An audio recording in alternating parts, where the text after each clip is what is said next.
Hurricanes fans, we are back. So we ended up winning the game against Syracuse 38-10. I believe that we're probably the most damaged fan base in all of America because people like myself, even when we win 38-10, we find reasons to be upset about it. I know. I'm thinking a lot of y'all are probably the same way. There are so many things in this game that just annoyed the heck out of me. A lot of good things that came from it, but there's also some stuff that I just cannot quite understand. And if I was just talking to one of my friends and they were asking me, like, why are you so annoyed? Like, why are Hurricanes fans finding a way? How are y'all so annoyed by winning by 28 points? I think the best way to describe it is a movie clip that came to mind. It's about a 30-second clip. I got to play it for y'all because it just describes the Hurricanes over the last 10, 15 years perfectly. All right, so let's listen to it real quick.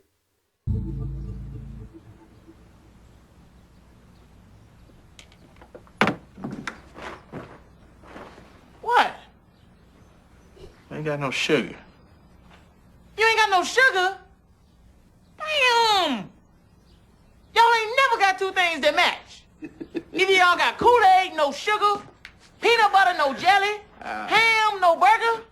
Damn. So that right there is a perfect analogy for our Hurricanes, man. Can we all admit to that? It's been crazy because it's uncanny at this point. Over the last 15 plus years, we can never have all the things clicking at the same time. It just does not exist for our Hurricanes. Think about last year. We have the best offense in America. And then somehow we also had like one of the worst defenses as far as the eye test goes in America. That defense was terrible last year. And our offense could not be stopped. It's like, what? And then you look at this year, when our wide receivers were killing at the beginning of the season, our quarterback looked super shaky. Last game and this game, when our quarterback seems to be getting into the groove, the receivers are dropping passes all over the place, running the wrong routes, doing all kind of weird stuff. They can never get on the same page. At the beginning of the year, we would jump out on opponents, get off to an early lead because we would just start off hot in the first quarter. And then at the end of the game, we just couldn't figure things out. We'd get conservative and the other team would catch up. Now, these last few games, we sleepwalk in the first half, and then we pour it on them like in the third quarter, and then maybe the beginning of the fourth quarter. It's crazy. We got peanut butter. We don't have jelly. It's just like uncanny at this point how crazy this stuff is. It's crazy. If you've never watched any of these videos before, these reaction videos, typically what I do is I just give my overall thoughts at the beginning, just big picture stuff. And then I go through all the different notes that I've had that I actually took throughout the game. And I do have quite a few notes in this game. And I'll explain why I did feel a little let down, maybe not discouraged, but a little frustrated by some of the stuff. I'm a huge Mario Cristobal supporter. Y'all know that by now. Up until this point, I feel like every season that we've had has been a step in the positive direction. His first year didn't look great. Next year looked better. Year after that looked better. It just seems like he grows one step every year, whether it's recruiting class is looking great, plus we win 2 more games. The next recruiting class looks even better, plus we did a really good job in the transfer portal, plus we won another couple of games. You know, it's just like always a step in the right direction. This year would be the first year if we don't make the ACC tournament championship, which it looks like we're not going to. And if we don't make it to the college football playoffs, which it looks like we're probably not going to, this would be the first failure season of Mario Cristobal with the Hurricanes, if you ask me. I felt like the bottom tier goal of this year was winning the ACC championship, not getting to it, not playing it competitively, but actually winning the ACC championship. I felt like anything other than that was a failure.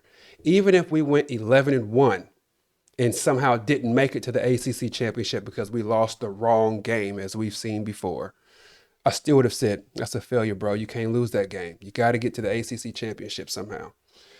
And I feel like this would be his first, because it looks like we're not going to make it to either. ACC championship, college football playoffs. Look like we're not going to make it to either one. I would definitely consider this. Even if we go 10-2, I would consider this being a failure. Even if we go 10-2, make it to a bowl game and win that and go 11-2, still a failure of a season, if you ask me. I felt like in this game, this is my last big picture before I get into like the step-by-step, play-by-play. I felt like the only chance that we really had when it comes to making it to the college football playoff this year is going into each of these games and just blowing people away. If we were supposed to win by 28, we go into the game and win by 42. That is how we get to the college football playoff, by just shocking everybody and doing this beauty pageantry type thing where you're just trying to look really good for these people who are making these selections. We're favored by 28.5 and we're up by 35 points. And for some reason, we put the backups in and give up a touchdown. I just don't understand that. We have to keep our foot on the gas. There's a lot of people, and I can tell by the comment sections of all the videos that I watch, there's a lot of people who don't watch the games. They just pay attention to the stats. So they look at the score and they go, oh, Miami won by 28. That's pretty good. But they don't know how slow Miami started. They don't know that Miami should have actually won by 42 to 49 points. They don't know that Miami was actually up 42 points before the opponent scored a last-second touchdown. They don't know any of that stuff. So with those people, you have to impress them by stats. You have to impress them by the end score. That's why I don't understand why Coach Cristobal would put the backups in and give up 7 points there at the end. That quarterback, what's his name? Joseph Filardi, he never would have scored a touchdown on that first team defense. He just would never have done that. So I don't understand that. It seems like I don't know. It seems like he doesn't understand the importance of piling it on right now. You got to look good for the committee. You have to. And the only way you can look good for the committee, because you can't assume that they're going to watch the entire game of all of our games. They're not going to do that. So you have to try to put a bunch of stats on the board. You got to put a bunch of scoring on the board. You got to keep them, instead of giving them 10 points, keep it down to 3 or 0. That's how you get these committee folks to give you a chance here. Okay. I was going to talk about the leadership of this team and what it looked like, but I'm going to skip past that. I might address it a little bit later on. I was also going to have a big picture conversation about where the excitement has gone for this team, how it looked in the first half on the sideline. It just looked pitiful, but I'm going to skip past that. The first note that I have, first quarter, is I was glad that the Hurricanes came out throwing. If you remember my last video, I talked about how we had to impress the committee, and the only way that we could do that is by putting up as many points on the board as possible. And the way we do that is by avoiding these 7-8 minute drives. Up until this point, the Hurricanes have played each football game as if we were the team with less talent and we wanted to shrink the game, meaning run the ball, snap the ball with only 3 seconds on the play clock, make sure you use all the time that you possibly can, get in the huddle, sit in the huddle for a while, walk to the line as slow as possible, just drain the clock. Even though we were the more athletically gifted team, even though we were the more skillful team, all of that stuff, we still played as if we were playing against a better opponent, which was crazy to me. And I was saying I want to speed this game up, come out throwing the ball so we can score quick, early, and often. And then we get on defense, pressure the heck out of Syracuse, blitz them as much as you possibly can. That way you speed the game up. If they score because we blitzed everybody and only had 5 defenders back and they ended up finding a one-on-one coverage and they score a 60-yard touchdown, so be it, like the clips say. So that's my thought process on this thing. Let's speed the game up. Instead of only having 3 to 4 possessions every half, let's play so fast that each team gets 6 or 7, maybe 8 possessions and a half. Just speed it up. So when I saw them come out throwing the ball, I was like, all right, I like to see this. We're going to try to put up a bunch of points on this board. The first throw got batted down. And, I mean, as luck would have it for us, right? I don't believe in luck. I don't believe in coincidences. But I'll say just for this play, As luck would have it, the ball got batted down. But if you go back and look at the replay of Carson Beck's first throw, it was to Malachi Tony across the middle. He would have scored a touchdown on that play. He was coming across. He would have caught it about 15 yards deep. The safety that was supposed to be guarding that side of the ball had drifted off to the other side to chase another man. There was nobody on that side of the ball to chase him down. It would have been a touchdown. It would have been a beautiful thing to score on the first play, because then it's like, all right, they know they got to keep up with us. They're not going to run the ball too much. Talking about Syracuse. They're going to be passing and try to match us on the scoreboard, and it would have just been off to the races. But instead, the ball gets batted down. Would have been a touchdown pass. And then the next note that I have is Carson Beck mistimed throw, and then he blamed JoJo Trader for it. So this play, JoJo Trader came across the middle. He had like a 10-yard in route that he ran.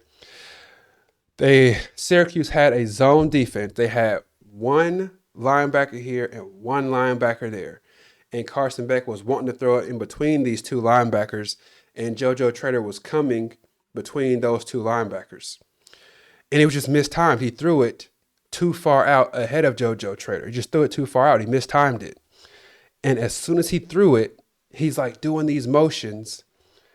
And I remember Shannon Sharp talking about this a few years ago when he was on Undisputed with Skip Bayless. He talked about how he appreciated John Elway never throwing him under the bus. He said sometimes Shannon Sharp would run the wrong route, and John Elway he'll be upset about it, but he wouldn't be doing all these hand gestures because he knows the camera's looking. He's not doing all this and cut it in that way.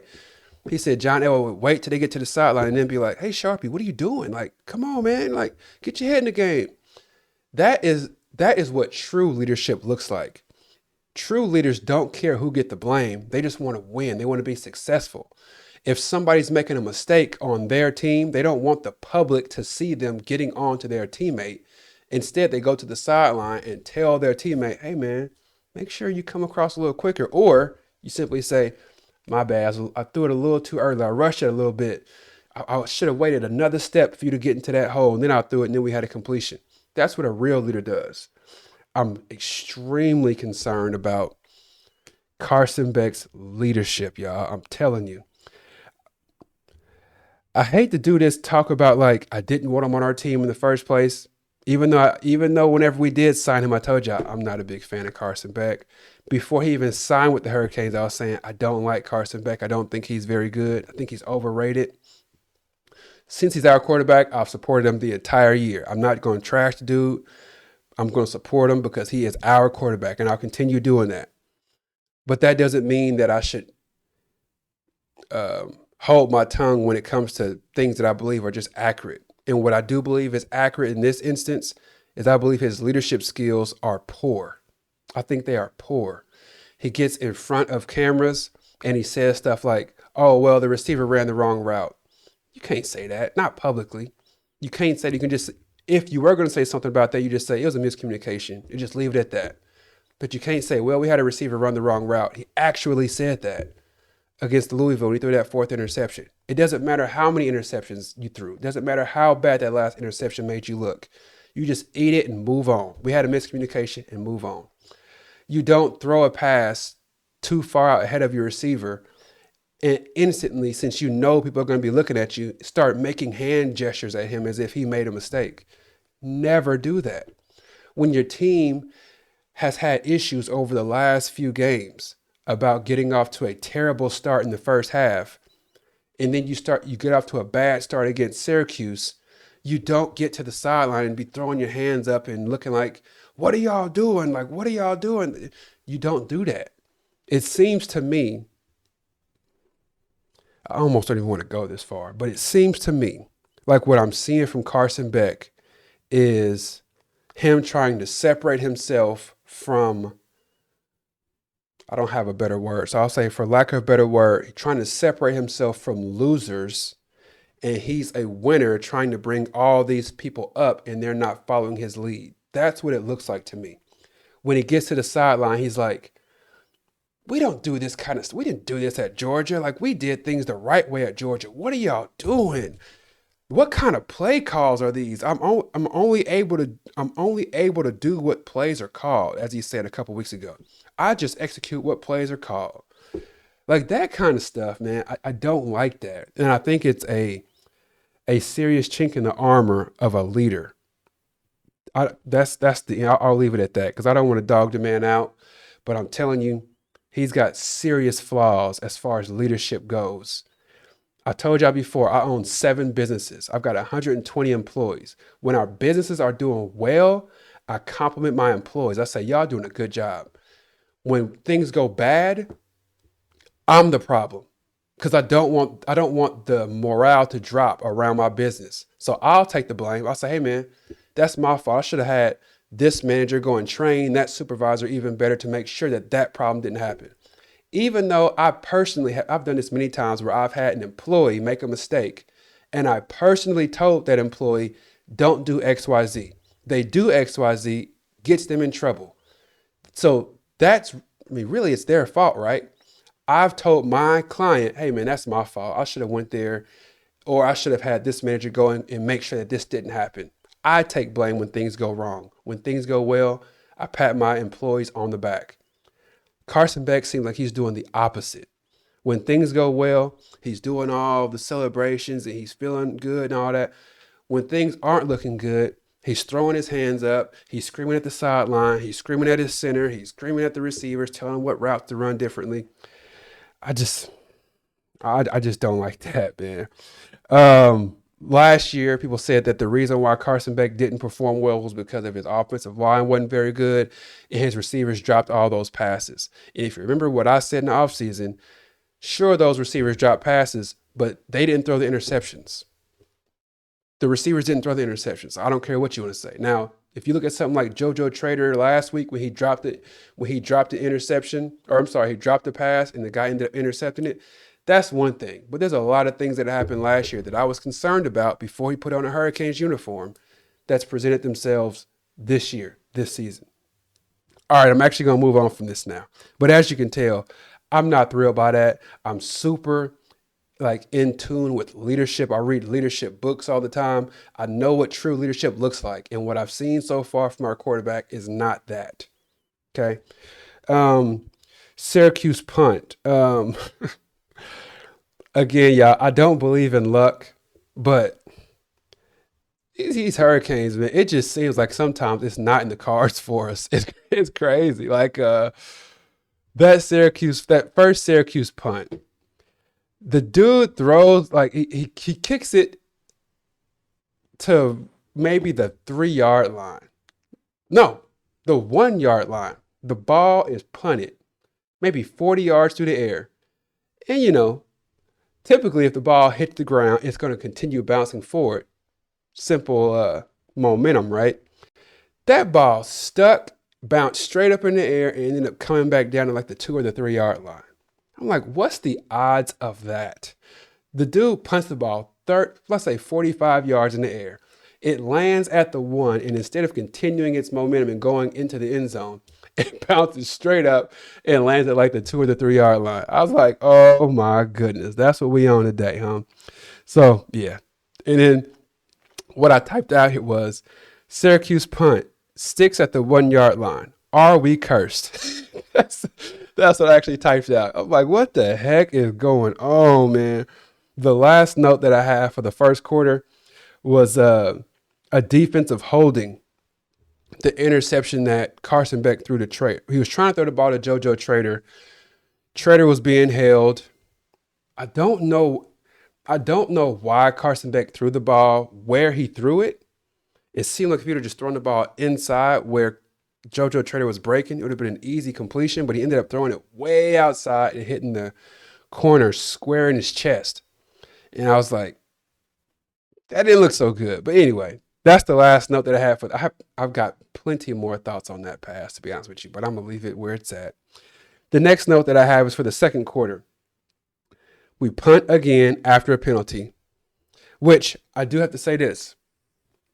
I forgot to ask y'all, what is coaching? What is coaching to you? I'll tell you what coaching is to me. Coaching to me is leading people in the right direction. It's telling people when they're doing something wrong and correcting it. but it's also being a humble enough leader to be able to tell or to be able to admit when you're making a mistake. It's being a humble enough leader to understand that your job is to get it right rather than it is to look as if you're right.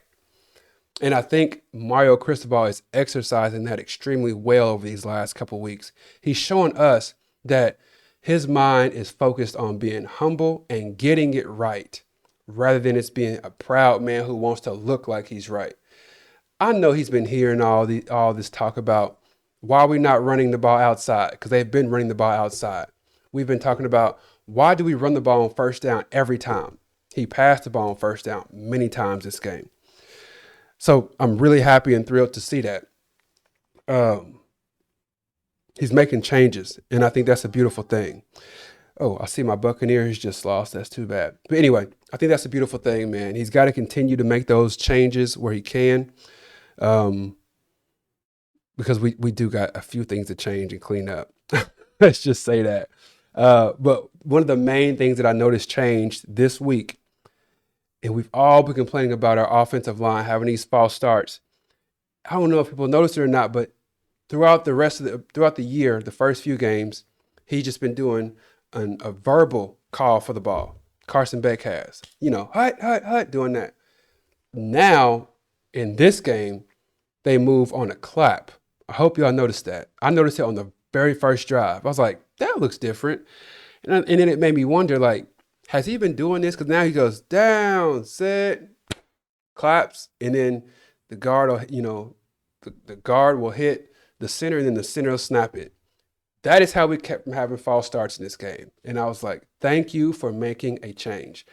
Whether that's your style of play, whether that's what you want to do, whether it's how you were brought up to play football, whatever it is, whatever we were doing, it wasn't working. So they made that adjustment in this game, and I was thrilled to see that. I'm glad that he's not too prideful to change something. It's a beautiful thing to see. All right. So go ahead and look at that. Just compare what we did against Bethune-Cookman or Florida or whomever it may have been, and compare that to what we did this game. This game, we clapped to snap the ball. The other games, we just did an audible scream to get the ball. All right. The next thing I have is 3rd and 11. Blunt missed a sack, and then they scrambled for a first down. That play drove me crazy, mainly because my thought process in this game was we need to score as quickly as we possibly can. Every third down, we've got to get Syracuse off of the field so we can get the ball back and score it again. As many 3 and outs as we can possibly get, the better off we were. That's how I was looking at it. I don't care about stopping them because I just knew we were going to beat Syracuse. I don't care about stopping them. I cared about stopping them on a 3 and out. Don't use any of our time up. Don't move the ball 15, 20 yards down the field because we need that field position to score a quick touchdown. That's where my mind was. Like, let's hurry up and get some points on the board as quickly as possible. So that 3rd and 11, when Blunt missed that sack, we ended up blitzing. I think we sent 7 on that play. No, I think it was 6 on that play. Blunt missed that, and then he ended up scrambling, getting that first down, which was incredibly annoying to me. And then the next play, or the next couple of plays, Lucas just drops an interception. Cannot have that. Because, again, we got to get the ball back quickly and score touchdowns. Have to do it. The next note that I have for second quarter is JoJo Trader drop on a 3rd down. And I typed, my, like Johnny Gill. I don't know, y'all. Like, sometimes these coaches actually know what they're doing. And I think it's on us to be as humble as we hope our coach would be and understand this guy is the coach of the Hurricanes, a Division I football team. There's probably a reason why he's the coach and I'm not, right? People like me were calling for JoJo Trader to get on the field.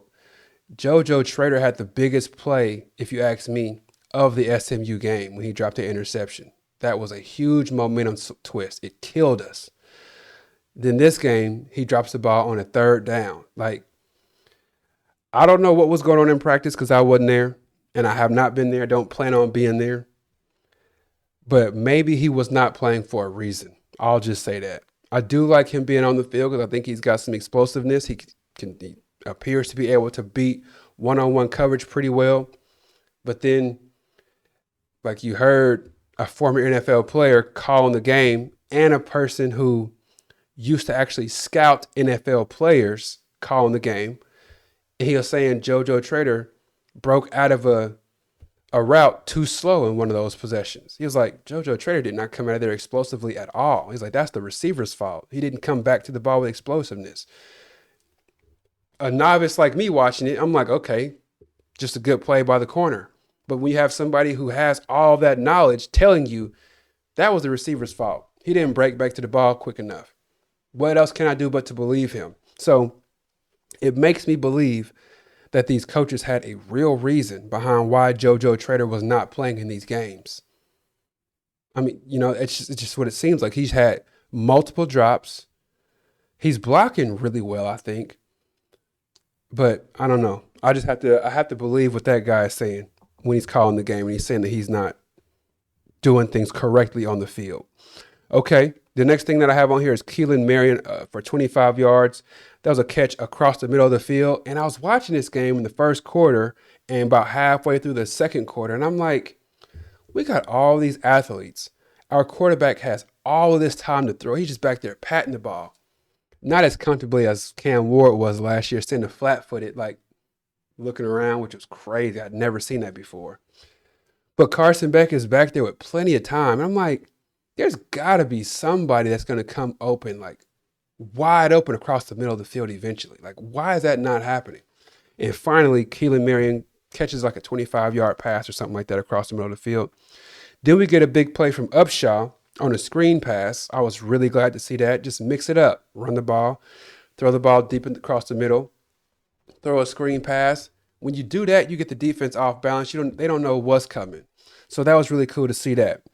And then we ended up getting a really cool call from O.C. Dimples, a good play call. Ended up scoring a touchdown on it. That was right there towards the end of the first half, where he throws a little screen, a backwards pass, actually. Throws that to Malachi Tony. Then Malachi ended up throwing it back across the field to the quarterback, and then he runs in and scores a touchdown. I talked about this before. I'm a huge KU Jayhawk fan, which, if you know anything about the Kansas Jayhawks in basketball, we won, I think, 18 straight conference championships, Big 12 championships. And that's part of why it's so crazy for me to fathom that we as Hurricanes fans cannot win one conference championship in 20 years. It's like, what is happening? I don't understand it. But anyway, I talked about how Bill Self is worth about 6 to 8 points by himself every game. He'll call a timeout. He'll draw a play up, and the play will work so perfectly that there ends up being a person wide open under the goal. He just catches it and lays it up. I mean, wide open. And he does this 3 to 4 times every game. So I say that coach by himself is worth about 8 points. And I was saying, we've got to start getting some of those plays from our offensive coordinator.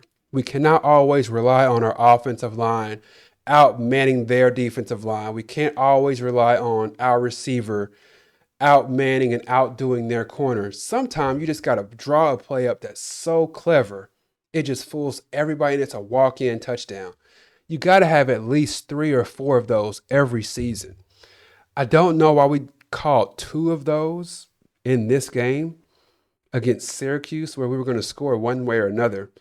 But it was at least cool to see him call a couple. It was cool to see that he had a couple of those in his bag, if you ask me. I just don't know why we would have done that in this game when we probably will need those plays against Virginia Tech, against Pitt, against North Carolina State. I don't know. With that pass to Maui Noah, that's going to work. That would have worked against Alabama. That would have worked against Georgia, because who is really thinking about throwing the ball back to the offensive lineman? Like, no one's even considering guarding that offensive lineman. So that play would have worked against anybody. So I don't really know why we unsheathed it. That's a word for you. I don't know why we did that against lowly Syracuse Orange. Like, I don't know. I don't know, man. I don't know. I don't get it. I told y'all last year he ended up calling one play that I thought was real cool where he had a fake reverse and he ended up going back and he threw the ball to him for a touchdown. So I said he's got these kind of plays in his bag. I don't know why he's not calling them. And then he ran two of them against Syracuse when we just didn't need them. Um, Ended up getting a pick six after that. And I've told y'all before who my favorite player is on this team. Um, I think my favorite offensive player is Malachi Tony. My favorite player overall is this nickel. Like, I think our nickel, he's probably the best nickel in the country. Don't you think so? Like, he gets busy out there. So I don't know if there's anybody better in the country at playing the nickel, the number 0, Keontae Scott. But I think that we've got the best one in the country. I really do believe that. That dude plays so aggressive. He plays physical as heck, but he covers really well too. He tackles in the backfield. He does everything really well. And I'm hoping that he gets a honey badger type position in the NFL. I think he would do exceptionally well with that. So that's just my thought on him. That pick six was timely. We needed that to get a little bit of separation and to keep the momentum going. We needed some momentum going. Anyway, let's talk about the after the pick six. I think Syracuse ended up getting the ball back with like 1 minute and 6 seconds left or something like that. I didn't understand. Now, again, there's a reason why Mario Cristobal is coaching and I'm not, right? I didn't understand why we did not call timeouts to get the ball back to score it again when Syracuse got the ball right before half. My thought process was, okay, we just scored a touchdown. Then we got a pick six. Syracuse is reeling like crazy. The crowd, at least as much was there. Wasn't many people there. Just saying. But the crowd was getting into it. And I'm like, okay, we probably should make them understand we plan on getting this ball right back, which would put more pressure on their offense to keep the ball going. But instead, they ran a play, and then we just let the play clock run, and they ran another play. And my thought was like, every time they do a play, call a timeout. Let's get the ball right back. I guess it was a good thing that they didn't do that because they ended up walking the ball right up the field before they fumbled it. So, okay, let's go to the third quarter. After halftime, Keelan Marion touchdown. That pass that Carson Beck threw, let's give him credit for it. I actually think, if I'm not mistaken, I think there was a play very similar to that scored. I think our tight end scored. I'm drawing a blank on his name, but he plays for the Seahawks now, Carlos Arroyo. I believe he scored on a touchdown against Syracuse last season, that a play that looked just like that, where the receiver or the tight end, whatever, was lined up with the corner. He does like a 5-yard slant. The linebacker gets over a little too late, and then the quarterback just threads the needle between the two. I'm pretty sure that was our first touchdown against Syracuse last year. It was like the exact same play, which is crazy. That play, do I love the throw? Let me answer this for y'all, okay? I love that throw when it comes from Cam Ward, mainly because I've seen him make that throw consistently. I've seen him make throws that are tougher than that consistently. I remember he threw a wheel route pass against Louisville, I think, last year. Cam Ward did. And I was like, dang, that pass was crazy. It was right before halftime. He threw a wheel route, and it was perfect. And I was like, that's an NFL throw. So I'm confident and comfortable with somebody like Cam Ward throwing that pass. But I am not confident at all calling that play again for Carson Beck. I'm just not. Carson Beck has shown me that he is consistently inconsistent, to say the least. Whether it's his accuracy or his timeliness and how soon or how late he throws a pass, he's just not very consistent, other than the fact that he's consistently inconsistent. So when you're throwing the ball in these tight windows, you have to be precise. You've got to have the right timing on it. You've got to be incredibly accurate to say, I'm going to hit the receiver right here in the hands, right in front of his face mask every time. I think if we had that exact same pass that Carson Beck threw, if he threw that ball 10 times, he would only complete that probably 7 times. So when I saw that, like I'm really big on, sure, if you scored a touchdown, that's cool. But like I've heard Shannon Sharp say, I'm really focused on how did you score that touchdown? Was it luck? Or like, are we on to something and we can say, okay, we can do that again? That pass is not something that I would go back to because I'm like, oh, we got away with one that time because I don't think that he can consistently make that throw. I just don't. And if you think he can, you can let me know in the comment section that I'm nuts. But I'm telling you, I've seen enough of Carson Beck this year to know throwing the ball into tight windows, that requires incredible accuracy and it requires perfect timing. He's not able to do that time and time and time again like Cam Ward was able to do. So that ball, I'm not willing to say there was pure luck, but it was more luck than it was skill. And the reason why I say it is because I don't think that he can do that time and time again. But it was a good pass, though. You got to give him credit. It was a really good throw. Next thing that I have on here is Justin Scott tackle for loss on a sweep. I think it was like maybe was it an end around? I don't remember what it was, but he ended up getting a tackle for loss. I think he kind of went under the radar in this game. I think he's been balling out, y'all. I really do think that. I think Justin Scott has played really well this season, and I'm looking forward to seeing what he does over the next couple of years. There was a play against Florida State, actually, where their track star, he got an end around play. And Justin Scott got into the backfield and disrupted the entire play. He ended up breaking that tackle, but his momentum had slowed so much, it allowed the rest of the defenders to get over there and tackle him. But Justin Scott has done an excellent job this year of getting in the backfield and just disrupting stuff. Like he got 2 tackles for loss in this game alone. He's been playing really well, I think. So shout out to Justin Scott. We ended up doing a Wildcat formation with Tony, which was really nice to see. Just keep throwing wrinkles out there, man. The more wrinkles we throw out there, the more off balance it makes other teams because they have no idea what you're doing. And I know that sounds like just common sense, but obviously it's not common sense because we haven't been doing it. So I am glad that we're actually doing that now. It kind of makes me think, here's a big picture thing. This game made me assume that a conversation was had between our head coach and our offensive coordinator. I told y'all before that my dad was a basketball coach. He lost his life on the basketball court coaching in practice. So my dad was my basketball coach from the time I was like 10 years old all the way until I was 17, 18 years old. And one day I had to have a conversation with my dad and I was like, you're overcoaching me. Like I can't even dribble the ball once without you saying, why'd you dribble it? Like you're overdoing it right now. I'm not playing comfortably. I'm not playing loose. Everything that you're just overanalyzing everything.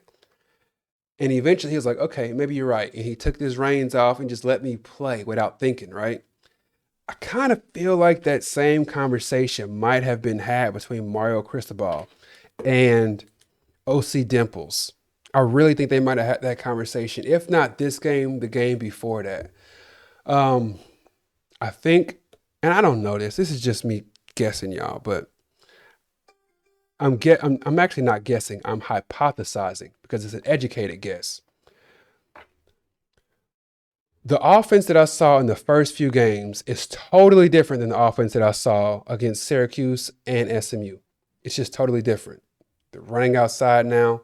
They're passing the ball on first downs. It just looks different. Are we getting better results in the first half? Absolutely not. Second half, maybe. I don't know. But at least it looks different, right?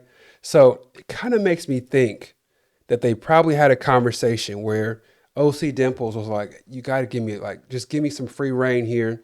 He might even said the public is killing me. Like, they killing me, G. You got to ease off so I can call my plays. I'm telling you, I was brought here because of my offensive genius. Allow me to exercise that.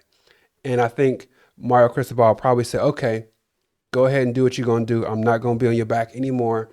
Call whatever you want to call. And I think that's what's probably happened. because we saw Tony Wildcat. Then we saw Malachi Tony do an end around play.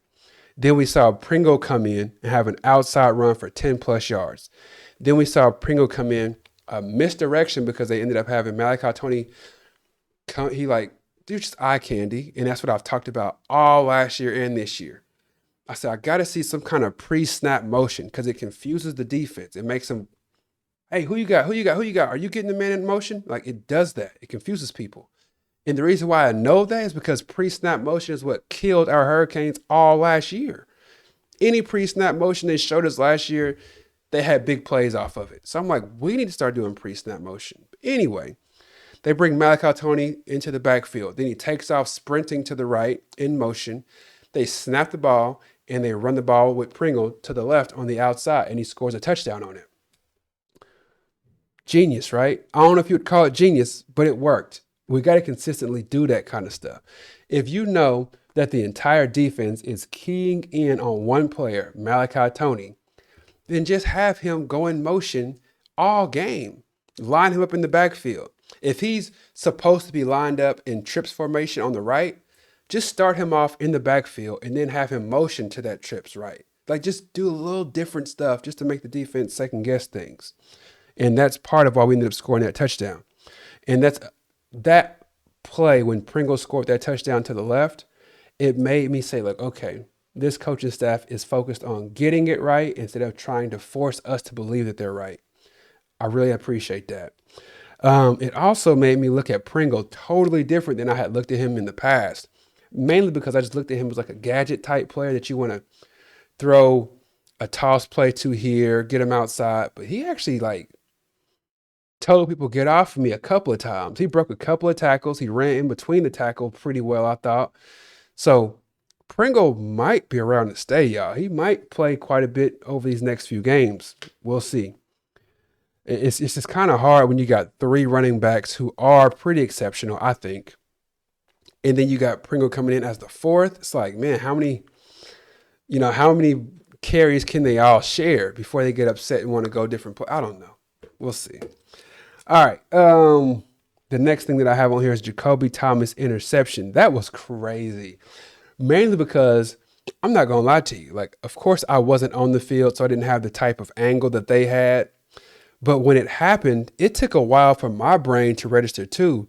Like, he caught the ball, and I'm like, I think that was an interception. Like, like at first, my thought was like, oh, okay, incomplete. And then, like, I'm like, I think it seemed like Jacoby Thomas and I, like, our brains clicked at the exact same time. Because I'm like, okay, play's over. He missed it. And I'm looking, and I'm like, that might have been an interception. And as soon as I thought that, he took off running.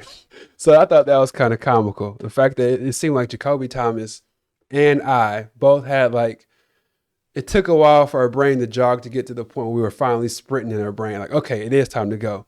Thought that was pretty funny. The next thing that I have on here is Pringle bouncing off of tackles. I didn't think he could run like that. I'm be honest with you. I figured he was a guy, if he gets the ball and no one gets a hand on him, he's going to outrun a lot of angles and he can probably bust a typical 25-yard gain to a 75-yard touchdown because he's got that kind of speed on him. But when I watched him in this game, I'm like, okay, so he actually can tell people get off of me. He can break a couple of tackles from time to time. That was really good to see. Makes me wonder if potentially he should be our feature back next year. I don't know.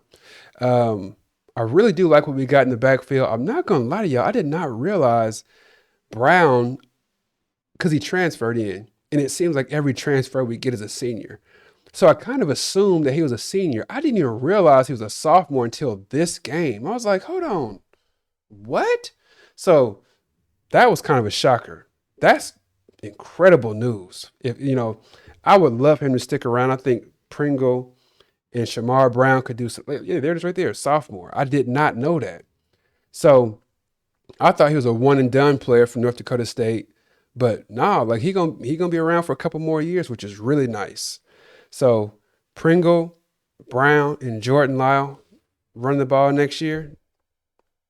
Sounds pretty good to me. The next thing I have on here is 3rd and 5. Beck pass should have been intercepted. Oh man, there's so many passes that Carson Beck is.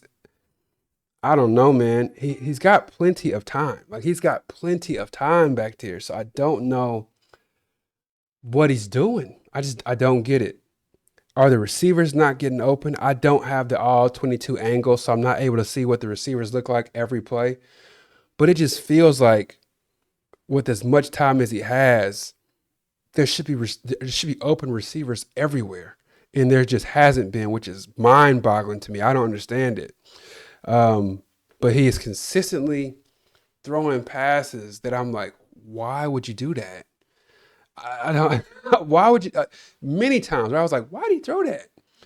I don't know. I will say that I am thrilled at the fact that this game and the week before, it feels like we have shifted our offense from first and second downs are only used to try to shorten our third down conversion. And I've mentioned that a few times on this channel. It seems like the first 5 games or so, first 7 games probably, our entire first down, our entire second down, they had one purpose. And the purpose of each of those downs is try to make third down as manageable as possible. It's like first down, let's see if we can get 3 yards. Second down, let's see if we can get 3 more yards. Okay, those 2 downs were successful because now we've only got 4 yards to get on third down. Great, they worked. Like, nah, man, we got to be more aggressive on first down. We got to be more aggressive on second down. We've got to go back to the mindset, especially since we have nothing to lose anymore. We've got to go back to the mindset that we had last year, in which every down was a potential touchdown.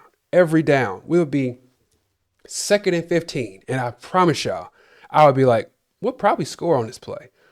We'd be first and 15 on the other 30-yard line. I'd be like, we could score here.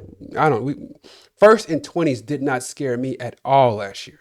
First and 20 last year, I was more comfortable getting a first. I'm not even making this up. I was more comfortable getting a first and 20 last season than I am a first and 10 this season, which is crazy. Crazy. Second and 15 last year compared to a first and 10 this year. I'm taking second and 15 last year. Easy. It's just because we were so aggressive last year. Every play, the defense we were playing against, they knew they had to guard the entire field. That means the line of scrimmage, because they might have a quick little draw where we run and get 8 yards or so. They had to guard outside the numbers because they knew our quarterback could throw outside the numbers just as well as he could throw it across the middle. They knew that we could throw it over the top and beat them deep. So they had to guard everything. This year, when defenses play against us, they're not concerned about throwing it over the top. They're not concerned about throwing it across the middle 15 yards between the two safeties. They're not even concerned about that. They're not concerned about throwing an out route post. They're not concerned about that stuff. All they focus on is guard. Well, up until now, up until the last couple of games, they focused on guarding between the tackles because it might be a run. And if it's not a run, then they just back up, play a zone because they're like, he's not going to try to throw it into these windows. It was simple. It's been simple to stop us this year, and that's part of why our stats have dropped as much as they have. And don't have me up here making y'all think that I'm some football genius. I'm not. I'm a novice, but I'm looking at this stuff, and I can tell you. I'm like, okay, this is easy to stop. Simple. All right. The next thing that I have on here is Beck has all caps plenty of time. What are we doing? Offensive line did an exceptional job, I thought, this game, whether it was the run game or the pass game.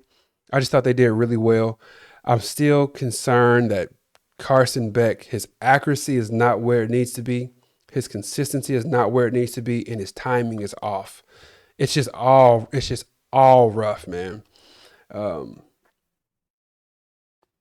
It's just rough. Okay, fourth quarter. Pass to Trader. Threw it behind him. JoJo Trader should have caught it, but he threw the ball. He actually did catch this one. But he threw it behind him. JoJo Trader was running across the middle, shallow route, going right across. And instead of throwing the ball out in front where you can catch it and continue running, he had to turn around and catch it and then fall to the ground. He's Carson Beck has consistently done this. I don't know what, I mean, it seems like people are always trying to find something to blame things on. So I guess what we'll do this time is blame it on his surgery in the offseason, even though we're months away from that. And Brock Purdy didn't show any signs of inaccuracies when he came back. But I guess that's what we'll blame it on now. Um, it's inaccurate all season. Just go back and look at what he's doing against Notre Dame. He was underthrowing screen passes against Notre Dame. Look at against Florida. He underthrew multiple passes at Florida. Multiple. He mistimed the throw that he threw to I think it was CJ Daniels. And Cormani McClain ended up getting the interception because he threw it too late. It's just like his timing has been off, his accuracy has been off. It's just been off all season. Not the beginning of the season, not the middle, the entire season. It's just been off. And I think if we're waiting on him, if we're waiting on that to be addressed or to be adjusted, to be fixed, we're crazy. Right now, we know who this quarterback is. The first 4 games or so, we were like, we got to get him figured out. Like, who is this team? Who is this quarterback? Now we know, like, he's inaccurate. His timing is going to be off from time to time. When he's feeling good, he plays very well. When he throws an interception, you got to slow things down, dumb it down for him, hand the ball off because he's not able to just bounce back after throwing an interception. He does not have a short memory. That brother's memory is crazy, way better than mine. Like, when he throws an interception, he's going to throw another one unless you calm him down and get the ball, screen pass here, run the ball there. It's just who he is now. It's who he is.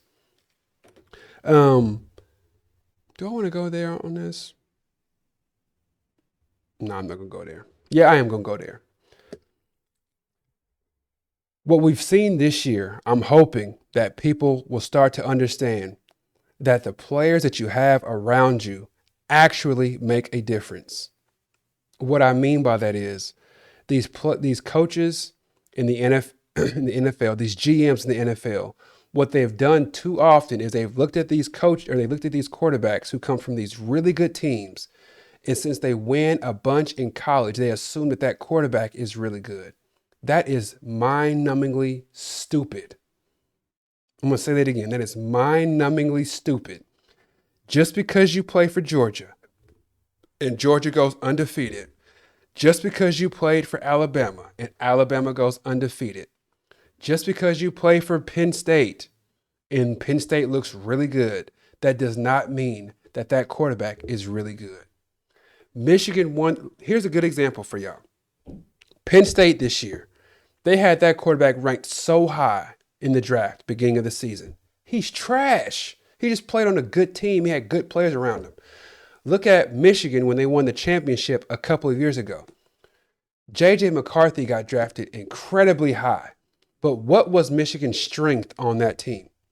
They ran the ball. They were a running team. Smash mouth, run the ball 70% of the time. And somehow their quarterback got picked high in the draft and he's a starting quarterback in the NFL. And guess what? He sucks. Who would have guessed it? Just because you play on a good college football team does not mean that you're a good college quarterback. I don't know how they don't understand this. And that's part of what my hesitation was with Carson Beck. And I've told y'all that before. His first year when he jumped on the scene for Georgia, I'm telling people, he might be good. He might be, but I don't know. I know he's got a crazy good offensive line. He's got crazy receivers. He's got a crazy running back. He got skilled players all over the place. And these defenses don't know how to stop him. So there's always going to be something open. Okay, cool. He was able to find the open man. I say he needs a prove-it year. So he comes and does it the second year when people has film on him. They know what his tendencies are. They know what he likes doing. They know what he doesn't like doing. They know what confuses him. They know what makes him nervous. They know all this stuff. And he plays that year and he looks terrible. Throws a bunch of interceptions. Okay. So maybe he's not so great, right? And they said, nope, it was the receivers. They didn't know what they were doing. His offensive line wasn't so great. And I told y'all before the season started, I don't know which Carson Beck is the real Carson Beck. I don't know if it's the one that played the first year at Georgia. I don't know if it's the one that looked bad his second year at Georgia once people got film on him. Now I'm thinking most people believe that second year at Georgia is the real Carson Beck. That's who he is. He's not a bad quarterback, but he's not exceptional. He's not a first round quarterback draft talent. He's just not.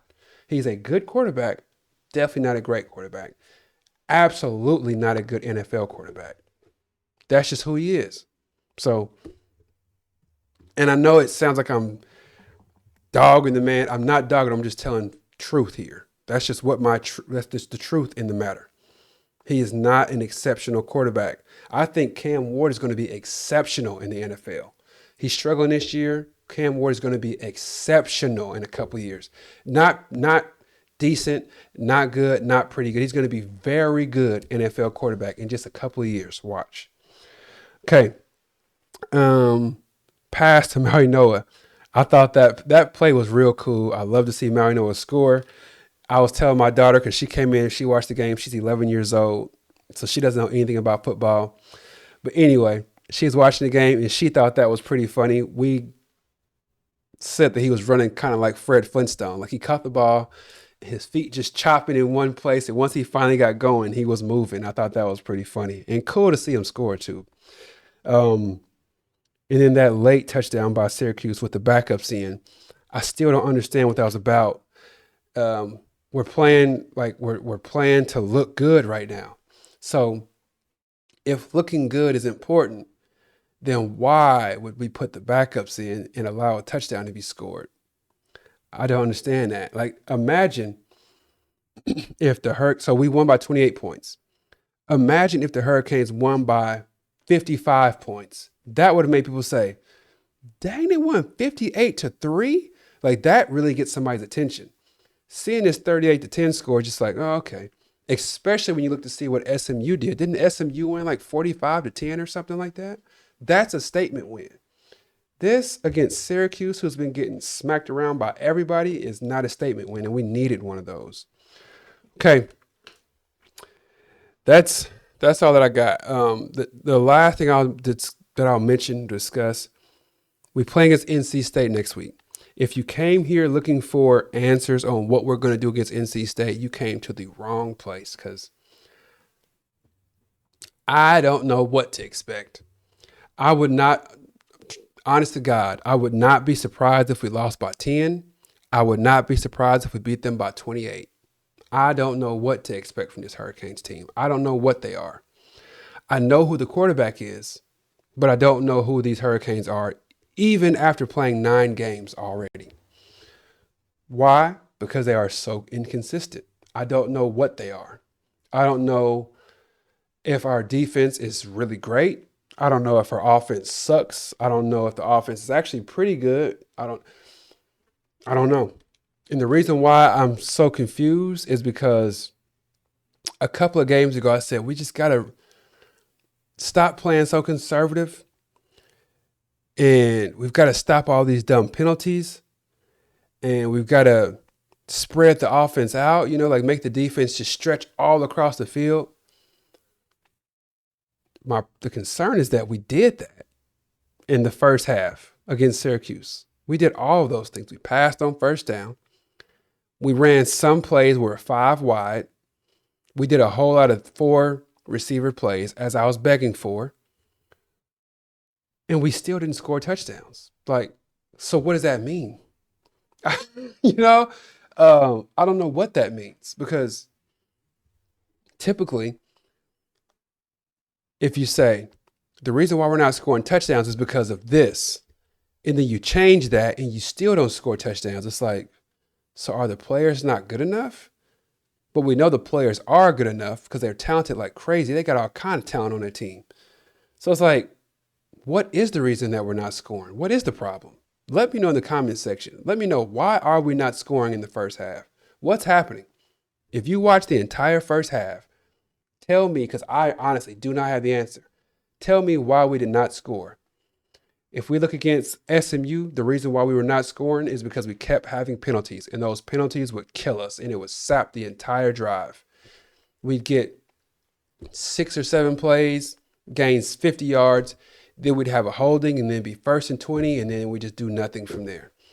Or we have 5 yard. We've had 5 plays. We drive 60 yards.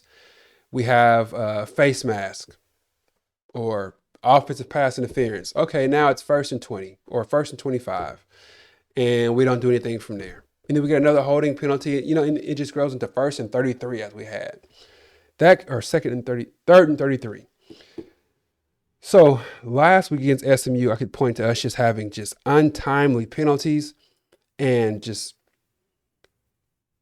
untimely plays and decisions just killed us against SMU. When I watched us against Syracuse, I thought the play calling was pretty good, and we still didn't score. So you let me know, why didn't we score? I have no idea. All right. We are a full hour in. That's crazy. My wife's probably upstairs like, what is this fool doing? So I'm going to go ahead and log off, man. That's all that I got for y'all today. Please do like the video and subscribe to the channel. We beat Syracuse. We are now 7-2, which we would have begged for 7-2 a few years ago, right? So let's at least be thankful for the fact that we are winning games still. I don't know what to expect in the games to come. We've got some tough ones. We got NC State, we got Virginia Tech, and we got Pitt. As crazy, as far-fetched as it may seem, if we win all of those games convincingly, like if we went and we beat NC State 38-10, people might start talking. If we go and beat Pitt 45-7, people will have to start talking. But we'll see. The ACC does what the ACC does. Virginia lost, which is like, what? And then we've got Louisville, which I probably should do a whole video on Louisville because everybody was telling me that Fromm was this excellent coach. And I wish we had Fromm instead of Cristobal. I had so many people telling me that. And what was I saying? Fromm ain't going to do anything but blow his load against teams that he's not supposed to beat. He's really good at that, getting up for those games. And in the rest of the season, there's a coin toss on if he's going to win or not. So there it was. It showed itself right there to you, right? Like there it was. You don't know what you're going to get from Fromm unless he's playing as a top 5 team.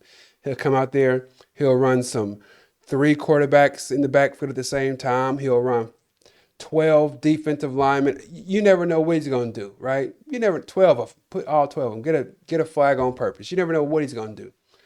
And then he plays against a team that he should beat, and they lose. That's just who Louisville is, and that's who Fromm is. He is, in my eyes, he's kind of a clown, to be honest with you. Like, these teams and these coaches who get up to ruin other people's seasons just whack to me. That's part of why I'm not a huge fan of Fran Brown at Syracuse. I thought he took too much pride in ruining Miami's season last year. Thought that was whack. They don't show up against teams they should beat, but then they get all crazy and do all these crazy plays and make all these weird adjustments against these teams that they're supposed to lose to, and they end up winning. So anyway, that's all that I got for y'all today. Please like the video, subscribe to the channel. We're going to continue building this thing 1 like and 1 subscription at a time. I look down there and I see Florida State 4-5 overall, 1-5 in the conference. It's a beautiful thing.